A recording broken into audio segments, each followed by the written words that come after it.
사랑이라는 말을 할 때 내가 그동안에 이 사랑이라는 것을 어떻게 인식해 왔는가. 어렸을 때 저희 아버지 서재에 있었던 에릭 프롬의 사랑의 기술이라는 책이 있었어요. 별로 어렸을 때 저는 연애에 관심이 없어가지고 한 번도 어렸을 때 펼쳐보지는 않았는데, 야, 사랑하려면 기술이 필요하겠구나. 밭다리, 안다리, 뭐 호미거리 이런 기술이 필요한가. 저 책이 무슨 책일까 이제 이렇게 고민을 하면서 보니까 사실은 그 예전부터 남성과 여성이, 또 여성이 남성을 유혹하는 법, 관계를 잘 유지하는 법, 또 이별을 잘하는 법, 이런 내용들의 책들이 상당히 많았었더라고요. 그런 그 책의 제목 속에서 그냥 막연히 사랑이라는 게 무엇일까라고 이렇게 생각을 하다가, 제가 이제 고등학교 2학년 때쯤에 아마 사춘기가 좀 온 것 같아요. 물론 뭐 겉에서는 거의 느끼지 못하게 그냥 제가 주변에 있는 자매들이 좀 다르게 인식되기 시작했다는 거. 쟤랑 얘기하면 재밌겠다. 그 전까지는 쟤 뭐야 뭐 그러면서 항상 이렇게 굉장히 좋은 기회가 많았음에도 불구하고 전혀 말도 걸지 않다가, 이제 고등학교 2학년 때 좀 이제 이 자매가 형제들하고 다르게 인식되기 시작했어요. 근데 그때 제가 이제 세상 태어나서 처음 어떤 유행가 하나를 외우게 됐는데, 그게 뭐냐면 내게 남은 사랑을 드릴게요라고 하는 장혜리라는 그 여성 가수의 노래예요. 저는 사실 어렸을 때 되게 많은 유행가가 있었을 텐데 저는 하나도 유행가를 들어본 적이 없어요. 그래가지고 제 아내가 저보다 훨씬 어린데도 제 아내보다 제가 어렸을 때 그 유행가를 잘 모릅니다. 많이 안 들어가지고. 근데 그 노래를 듣는데 스치는 바람결에 사랑 노래 들려요 이러는데, 그 노래가 너무 이렇게 감성적으로 다가오면서 제 자신이 사춘기가 되었구나, 뭔가 이렇게 그 가사 말들이 되게 인식되기 시작하는데, 그 다음에 또 다른 가사들이 이렇게 계속 다가오기 시작하는 거예요. 사랑하기에 떠나신다니 그 말 나는 믿을 수 없어. 뭐 이런 가사도 있고, 또 한국 사람들이 대부분이 아는 팝송 있죠. She's gone. 뭐 이렇게 사랑하는데 자꾸 떠나요, 그죠? 뭐 남자는 배, 여자는 항구. 사랑이 도대체 뭐야? 그런 이제 유행가를 통해서 이 세속적인 사랑, 우리에게 너무 우리 모두에게 공감되지만은 사실 진실하지 않은 사랑. 그리고 뭐 사랑한다고 해놓고 왜 이렇게 책임지는 사람이 없어? 사랑한다고 해서 서로 관계를 맺어놓고, 사랑한다고 해서 결혼까지 해놓고 왜 이렇게 서로 책임지는 사람이 없어? 이제 그런 세상들을 좀 경험하면서 제가 이제 성경 속에서 말하는 그 진실한 사랑, 그 사랑에 대해서 좀 인식하게 된 것 같아요. 진정한 사랑이라는 거는 이 세상에는 사실 없죠. 진정한 사랑이라는 건 계시되어야 하죠. 우리 제자 훈련의 3과에 이 세상의 철학으로는 진리에 도달할 수 없다. 그렇기 때문에 진리는 뭐 해야 된다? 계시되어야 한다. 그죠? 이건 이제 예수님의 사역, 그분의 말씀을 좀 철학적으로 접근하는 내용이고요. 이제 이것을 좀 우리 신앙의 핵심, 사실은 사랑이잖아요. 뭐 성경 하나도 몰라도 내가 하나님의 사랑을 확신하고 그 사랑을 행하는 사람들을 통해서 사랑을 배우고 실천할 수 있다면은 사실 기독교 신앙은 다 되는 거거든요. 지금 뭐 책이 없고 뭐 우리가 성경을 몰라서 세상에 욕을 먹나요? 아니죠. 요즘에 뭐 기독교의 신뢰도가 많이 가라앉았다 그러는데, 우리가 이럴 때일수록요, 뭐 공부해서 변증할 때가 아니에요. 이제 뭐 해야 돼요? 그냥 묵묵히 사랑하는 거예요. 서로 우리 같은 존재가 이 세상에 없다는 것을 보여줘야 되는 거예요. 정말 세상에 없는 것들을 우리에게 보여줘야 되는데, 그게 뭐냐면 하나님의 사랑이라는 거예요. 오늘 예수님을 통해서 우리가 하나님의 사랑을 알게 되는데, 이런 말씀을 본문에서 하고 있습니다. 오늘 본문 사실은 사랑에 대해서 제가 묵상하면서 가장 많이 생각난 본문, 오늘 이 본문을 여러분에게 나눌 텐데, 요한일서 4장 16절에 보면 이렇게 돼 있죠. 하나님이 우리를 사랑하시는 사랑을 우리가 알고 믿었노니 하나님은 사랑이시라. 우리가 사랑을 남성과 여성에게, 서로 이성에게 느끼는 감정, 뭐 요새는 그걸 동성끼리도 느낀답니다. 또 우리가 뭐 이 세상에서 서로에게 잠깐 동안 느끼는 우정, 뭐 남자들이 술 먹고 야 우리 의형제 하자, 우리 평생 같이 가자, 없잖아요 그런 사람. 사실은 그런 관계들을 사랑이라고 여기니까 우리는 너무 목마릅니다. 늘 이렇게 그 사랑이 온전치 못하기 때문에 괴롭습니다.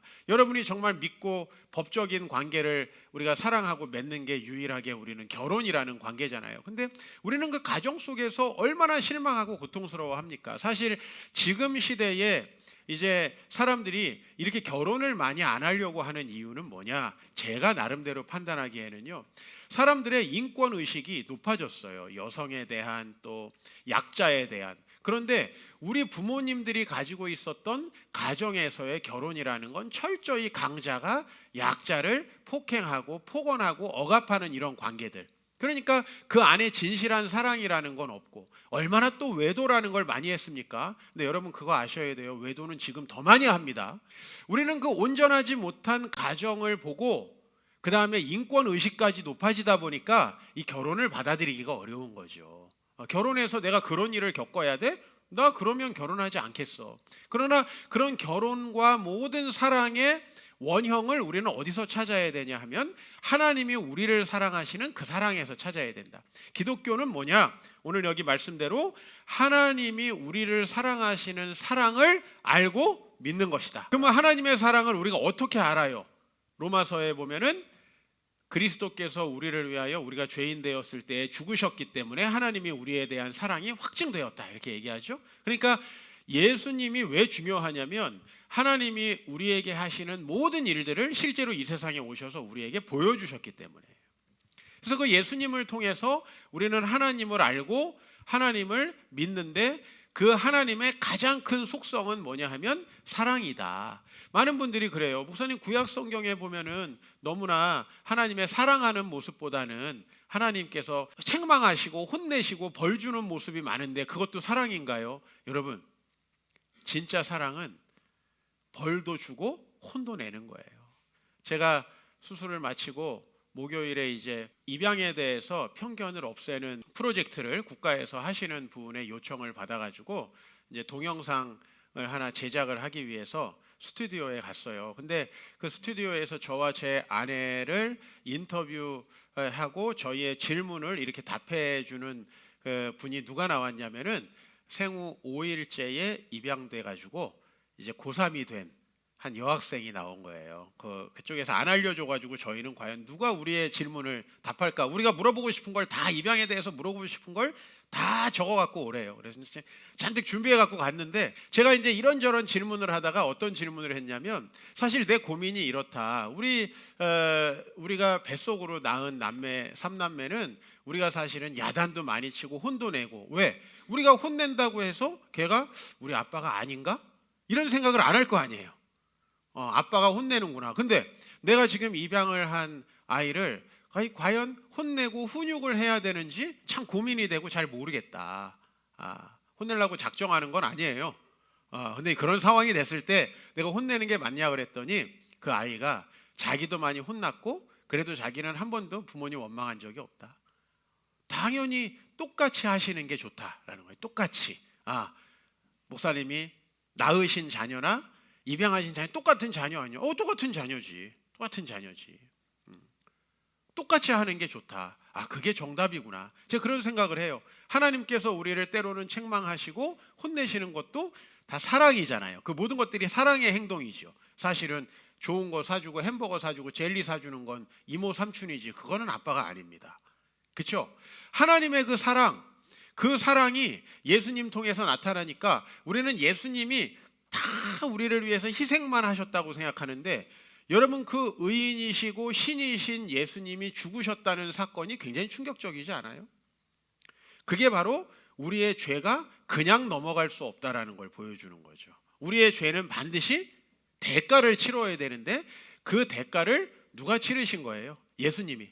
그러니까 죄의 결과는 하나도 사라지지 않았는데 그 죄의 결과를 우리가 감당하지 않고 자유케 되는, 그 진리가 이 기독교 안에 있잖아요. 그 사랑이에요. 그 사랑은 우리에게 뭘 주냐면 첫 번째로 동행을 선물해요. 그 말씀 이후에 보면 하나님이 우리가 사랑하시는 사랑을 우리가 알고 믿었노니 하나님은 사랑이시라. 그래서 그 하나님의 사랑을 알고 믿은 자, 그것을 여기서 뭐라고 표현하냐면 사랑 안에 거하는 자라고 얘기해요.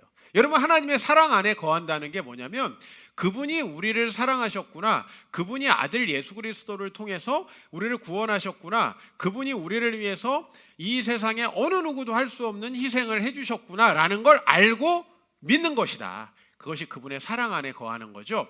그분의 사랑 안에 거하는 자는 그 사람도 누구 안에 거해요?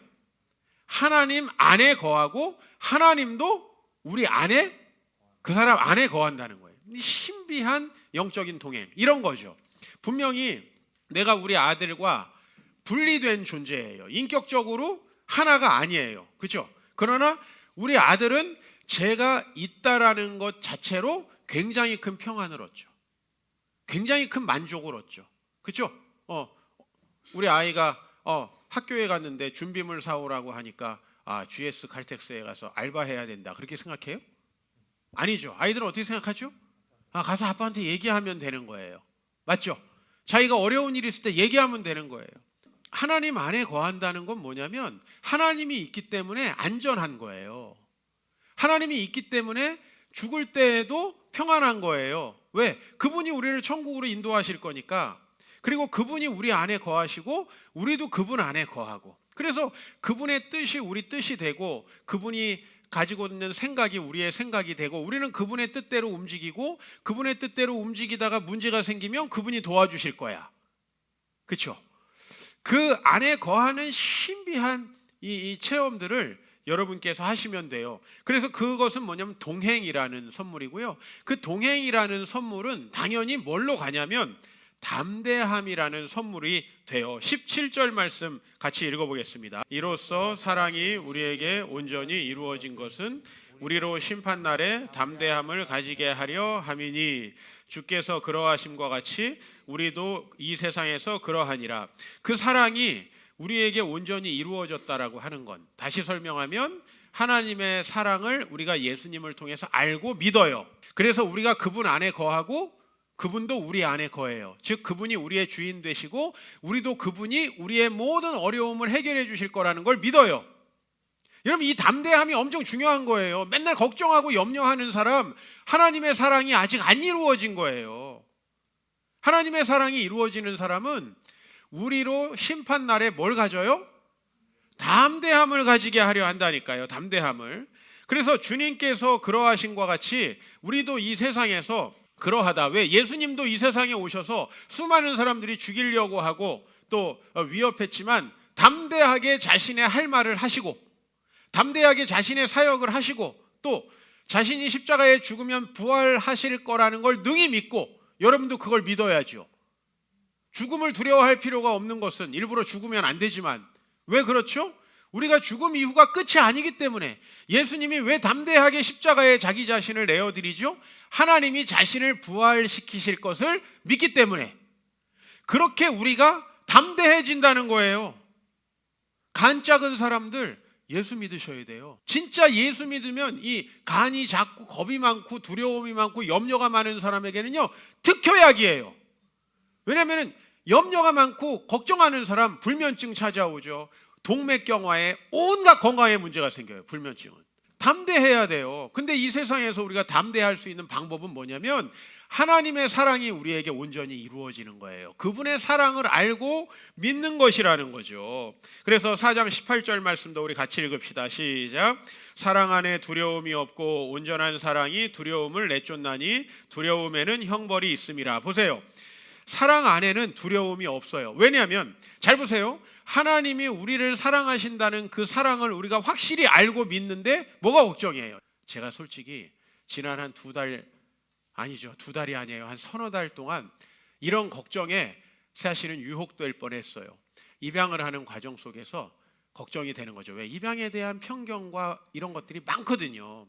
입양을 해서 아이가 정체성의 혼란을 느끼고 우리를 부모로 안 받아들이면 어떡하지? 이런 생기지도 않을 걱정이 제 마음속에 생겨요. 예? 그리고 우리가 입양을 했는데 우리가 이 아이를 사랑하는 그 마음이 안 생기면 어떡하지? 뭐 이런 생각도 들어요. 이런 걱정들이, 세상에 편견이 굉장히 많더라고요. 제가 막상 해보니까. 그리고 그 편견들이 저도 이런 경우의 수가 있으면 어떡하지? 저런 경우의 수가 있으면 어떡하지? 그런 거예요. 그 다음에 수술을 해야 되잖아요. 이걸 해서 건강이 안 좋아지면 어떡하라? 그죠?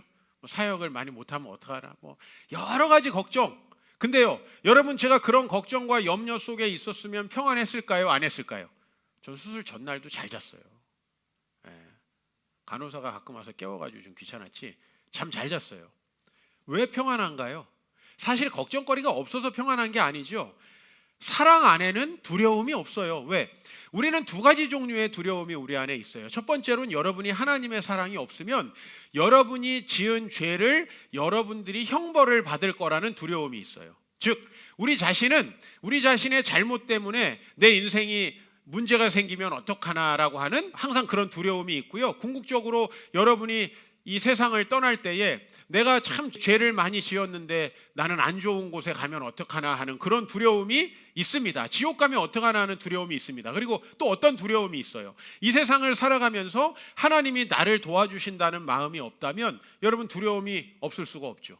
항상 걱정되죠. 이렇게 되면 어떡하지? 저러면 어떡하지? 우리는 1년 동안 코로나 걸리면 어떡하지? 이런 걱정과 두려움, 물론 그런 걱정하기 때문에 우리가 마스크도 쓰고 하지요. 그러나 과도한 걱정을 사실은 하죠. 내 미래에 대해서도 마찬가지였어요. 근데 그런 두려움이 없다라는 이 말씀이 저에게 참 요즘에 실감이 됐어요. 수술하는 자리에 오르면서도 주변 분들이 많이 물어봐요. 목사님, 아무리 그래도 목사님이지만 목사님 마음이 좀 떨리시지 않나요? 괜찮은데요. 생각보다 뭐 그런 건 전혀 없습니다. 하나님께서 담대함을 주시더라고요. 왜? 내가 설사 잘못되더라도 하나님이 다 책임지실 건데, 그러니까 우리 자녀를 입양할 때도 마찬가지예요.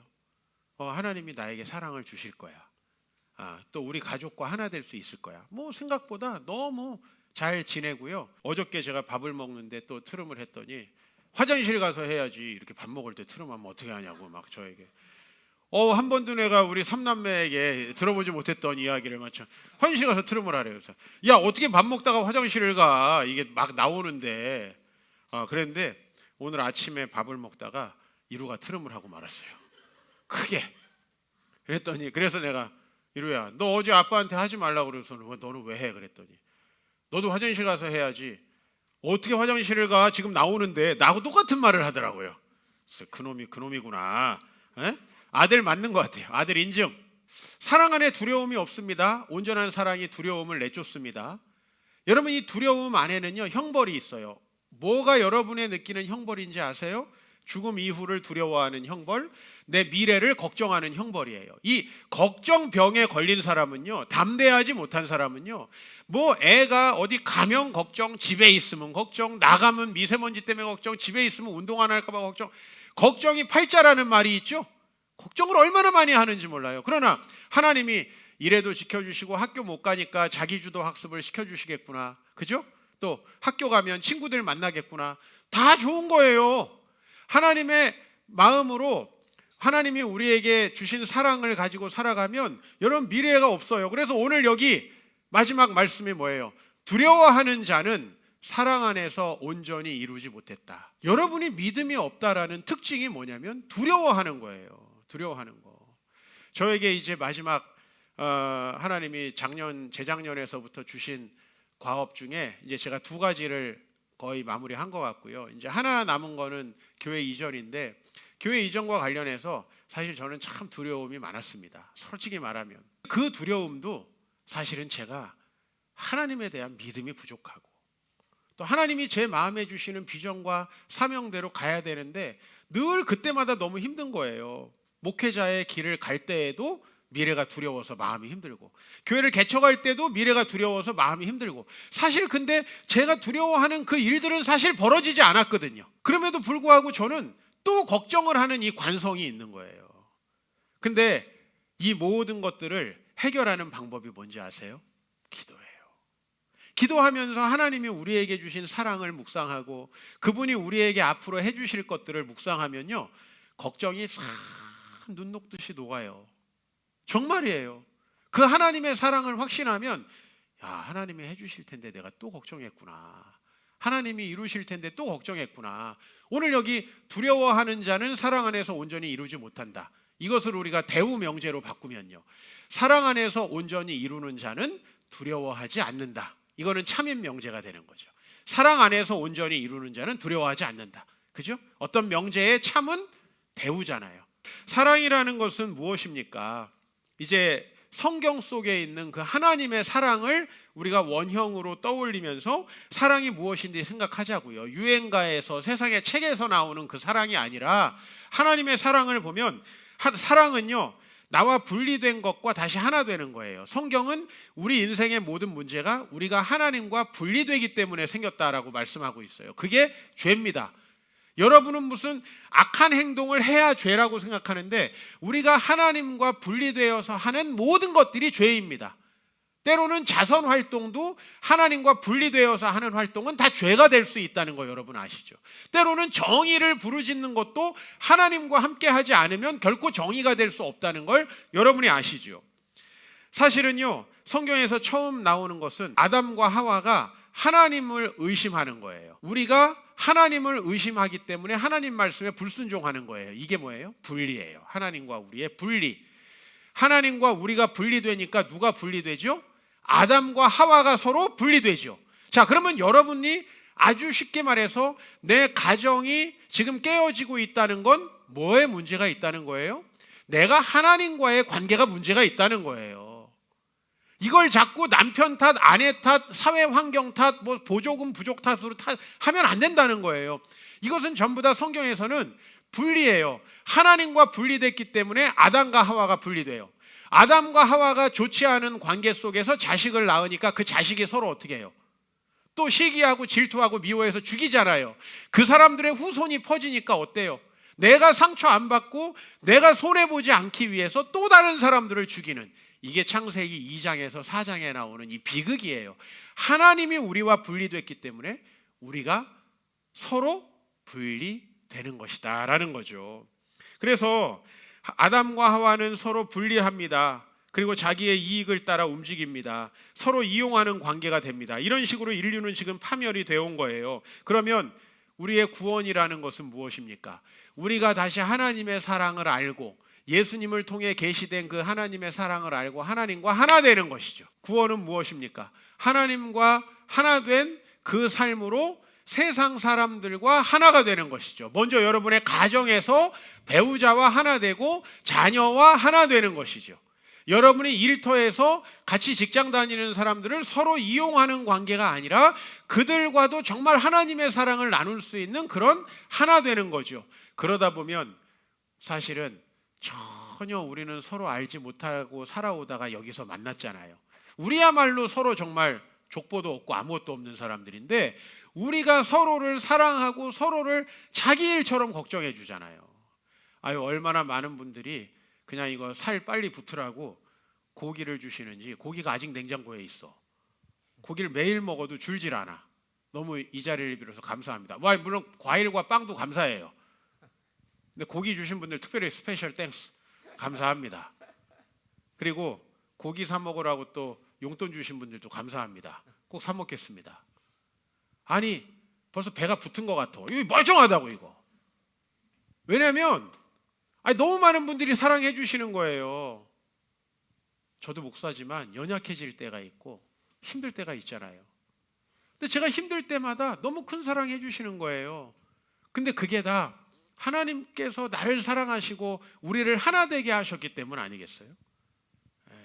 너무 많은 분들이 저보다 저를 더 걱정하시고 제가 아프고 힘들까 봐 저한테 전화 못 하시고 아내에게 하신 분들도 있어요. 얼마나 참 서로 배려하고 사랑하시는지. 우리가 참 어려울 때 주사랑 공동체와 연을 맺어가지고 참 주사랑 공동체 처음 갔을 때 생각하면 눈물 납니다. 이종락 목사님 또 제가 한참 힘들 때 오셔가지고 큰 힘을 또 주시고 가셨어요. 그런 그 사랑, 이게 어떻게 그럴 수 있나요? 나보다 나를 더 걱정해 주는구나 라고 하는 그런 생각들이 들면서 제가 사실은 3주 동안 이래저래 너무 컨디션도 안 좋고 힘들어가지고 기도도 못했는데 그냥 저를 위해서 기도해 주시니까 얼마나 감사한지 몰라요. 이런 게 뭐 천국이 아니겠어요? 우리가 이 세상에서 경험할 수 있는. 여러분, 하나님과 하나 되어서 그분을 경외하고 주인으로 모시고 의심하지 마시기 바랍니다. 그분을 믿으면요, 여러분 이 마음속에 두려움이 다 사라집니다. 그리고요, 그분의 사랑 가운데 거하다 보면 여러분 안에 사랑이 뭔지를 보입니다. 사랑이 뭔지가 보인다고요? 저도 이종락 목사님께 참 찾아오셨을 때 감사했어요. 제가 누군가를 입양할 수 있게 된 것은 이종남 목사님의 덕이에요. 늘 그분을 보면서 생각했어요. 내가 장애인을 입양하지는 못할지라도 내가 장애가 없는 아이 정도는 입양해야 되지 않겠나. 나 이종남 목사님처럼 그렇게 이름 한 끗 차이지만은 내가 범접할 수 없는 분이야. 뭐 그런 분이 그냥 주변에 그냥 모델로 존재하시니까 그냥 나는 뭐 황새는 못 되지만 참새처럼 한 걸음이라도 가야 되겠다. 하나님의 사랑이 얼마나 크면은 장애가 있는 아이를 19명을 데리고 사시겠어요. 여러분, 장애도 없는, 내가 볼 때는 멀쩡한 아이를 데리고도 목사님 애 키우기가 너무 힘들어요. 야, 하나 더 낳아라. 하나도 너무 힘들어요. 그러는 거예요. 근데 자기 자식도 아닌 분들을 19명이나 집에다 데려놓고, 그것도 1, 2층 합쳐봤자 한 40평밖에 안 되는 집, 우리 교회보다도 이 교회 2층하고 지하보다도 훨씬 좁은 공간에서 장애아이만 19명. 여러분, 장애아이가 한 명 있으면 약이 얼마나 많고 챙겨야 될 게 얼마나 많고 얼마나 많은 장비가 있어야 돼요. 그 아이들을 키우면서 정말 그 북적거리던 그곳에 왔다 갔다 하다 보니까 이 사랑 없고 이 정말 죄 많은 인간도 사랑을 품게 되더라고요.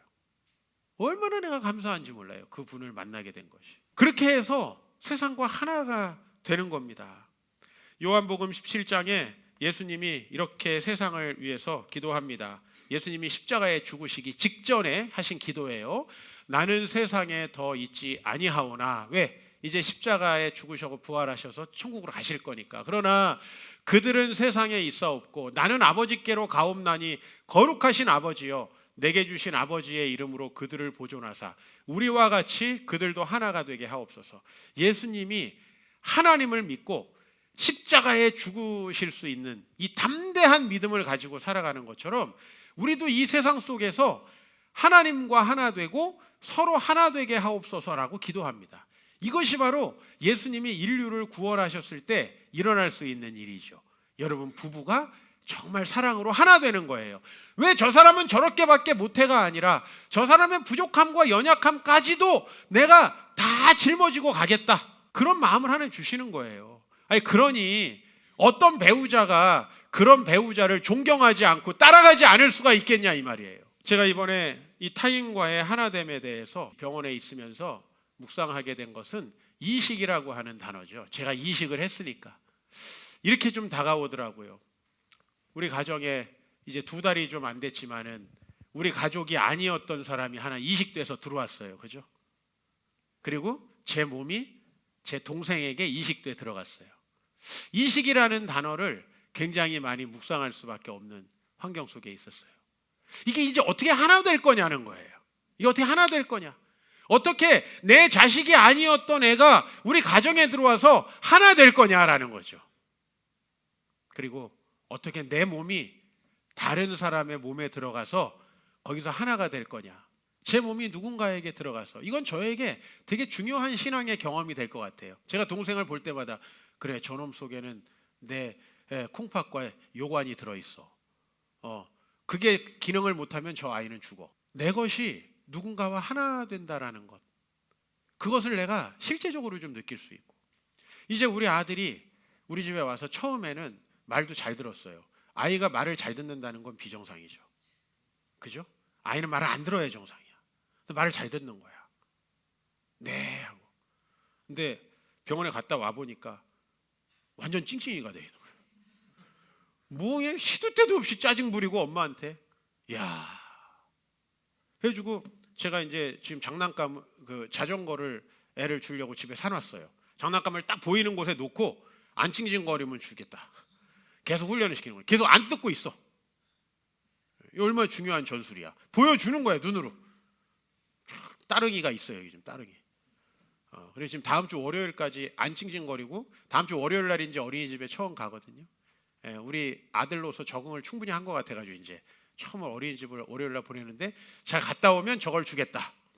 그 다음에 집에다가 이제 젤리를 두고 젤리를 보여주면서 오늘 찡찡거리지 않으면 하나 주겠다. 이제 계속 이러면서 훈육을 시키고 있어요. 옛날 우리 아들들 같았으면 이제 혼을 내서 훈육을 했을 텐데 아직은 당근으로 훈육을 하고 있습니다. 근데 이 아이가 와서 찡찡거리고 짜증내고 말을 안 들을 때 굉장히 반가운 거 있죠. 거구나. 이제 하나가 되어가고 있구나. 이놈이 지금 여기가 남의 집이라고 생각을 못 하는구나. 이 애비를 세상의 대부분의 사람들이 무서워하는데 이놈 무서워하지 않는구나. 무서울 땐 무섭고 엄격할 땐 엄격하더라도 늘 안기고 하나 될 수 있는 게 아빠죠. 하나가 되어가고 있어요. 그래서 이 하나됨이라는 걸 참 경험하면서 이런 것들이 이제 실제로 많이 이루어지고 있었구나. 그동안의 삶을 보면요, 얼마나 많은 분들이 가난하고 아무것도 없는 저를 사랑해 주셨는지 몰라요. 어렸을 때부터 의료보험도 없는 저희들 의료보험도 해주시고, 우리 가정이 정말 지금 보니까 사회적 보호를 거의 못 받는 취약계층이었어요. 지금 보니까, 지금 생각해 보니까. 그러니까 병원도 아프면 항상 침을 맞았어요. 이빨이 아파도 침 맞고, 머리가 아파도 침 맞고, 배가 아파도 침을 맞았어. 왜? 아버지가 침을 놓으시니까 병원에 갈 돈이 없으니까 늘 침을 맞은 거예요. 침이 만병통치약. 지금 전 침 절대 안 맞아. 어렸을 때 너무 많이 맞아가지고. 근데 그렇게 많은 분들의 물질이, 많은 분들의 기도와 사랑이 제 몸속에 들어와서 저를 지금까지 만드셨어요. 제가 많은 분들의 사랑이 제 몸속에 들어와서 다른 분들의 그 마음으로 컸더라고요. 제가 사실요, 제 자식이 아닌 아이가 제 자식이 되는 것만 이게 이식이 아니에요. 내 몸이 동생에게 간 것만 이식이 아니라고. 우리는 사실은 공동체가 되어간다는 건 내 마음과 내 기도와 내 물질과 때로는 내 정성과 내 사랑이 다른 사람에게 가서 그 사람을 살리고, 때로는 내가 어려울 때 그 사람들의 사랑이 나에게 들어와서 날 살리는 거잖아요. 여러분, 우리 선교사님들 선교지에 가보세요. 여러분, 그 생고생을 돈 주면 하겠어요? 근데 돈을 한 푼도 안 받고도, 자식들도 대학도 다닐 돈도 마련하지 못하면서도 그분들이 그 필리핀에, 케냐에, 그 네팔에 정말 어려운 사람들을 위해서 일생을 다 바치잖아요. 왜 그렇겠어요? 하나님의 사랑을 알고 믿었기 때문에 두려움이 없는 거예요. 네팔의 그 산골을 넘어다니면서도 두려움이 없는 거예요. 선교지에 한번 가보세요. 여러분, 이제 이번에 풀리면은 선교는 가자고. 한번 가보세요. 그 얼마나 놀라운 일들이 벌어지고 있는지. 예? 여기에서 매일 내일은 뭐 먹을까? 또 우리 애는 뭐 할까? 이거 걱정하는 게 아니라 정말 그 나라를 품고, 얼굴도 모르던 사람들을 품고 기도하고 행복해하는 그 모습을 보세요. 그게 왜 그러냐면 하나님의 사랑을 알고 믿으니까 두려움이 없는 거예요. 바로 그것이 뭐냐면 내 것과 내 것의 경계가 허물어지는 거예요. 실제로 우리 공동체에 그런 일들이 많이 벌어지고 있고요. 저는 이제 이 교회 이전도 걱정하지 않는 것은, 우리가 공동체가 되었다면 서로 정말 물질이 전혀 없기 때문에 기도만 하실 수 있는 분들도 있을 거예요.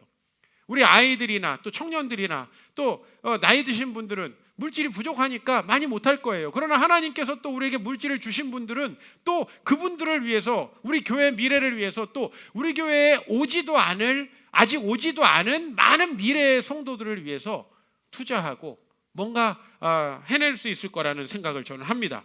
저는 하나님의 사랑을 믿고 실천하시는 분들을 통해서 정말 많은 것들을 느끼고요. 교회가 욕을 많이 먹고 어쩐다고 하는데, 여러분, 로마 시대부터 지금까지 교회가 욕을 안 먹은 적이 있어요? 여러분, 로마 시대에 보면 요한복음에 이런 얘기가 나와요. 예수님이 내 살을 먹고 내 살을 마시라고 하니까 기독교는 식인종인가? 이렇게 오해하고요. 성찬식을 식인 풍습으로 오해하는 경우도 있었어요. 기독교인들이 로마에 많아지니까 로마의 신들이 노해가지고 화재를 일으켰다 그래가지고요, 300명을 하룻밤에 태워 죽인 일도 있었어요. 기독교가 욕을 먹고 박해한다고 교회 똑바로 해라. 여러분, 교회가 항상 똑바로 다 잘하기는 어려워요. 그리고 교회가 아무리 잘해도 교회는 예수만을 믿기 때문에 세상에 환영받을 수 없는 종교라는 걸 여러분 아셔야 돼요. 그러나 우리가 사랑으로 하나 되고 공감하면 좋아요.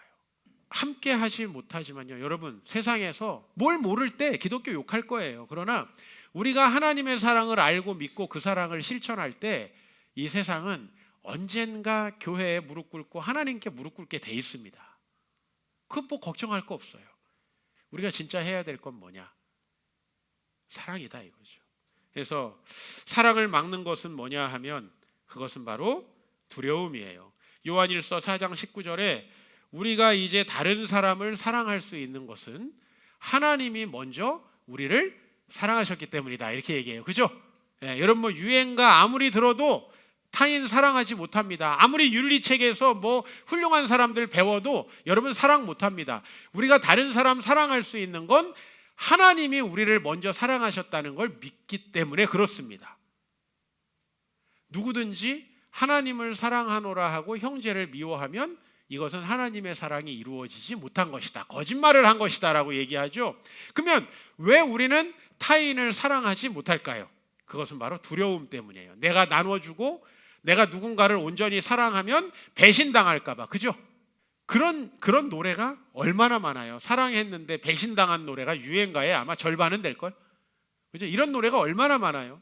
그런데 우리가 그런 두려움이 없이 순수하게 하나님을 사랑하고 이웃을 사랑하게 될 때 우리의 두려움은 사라집니다.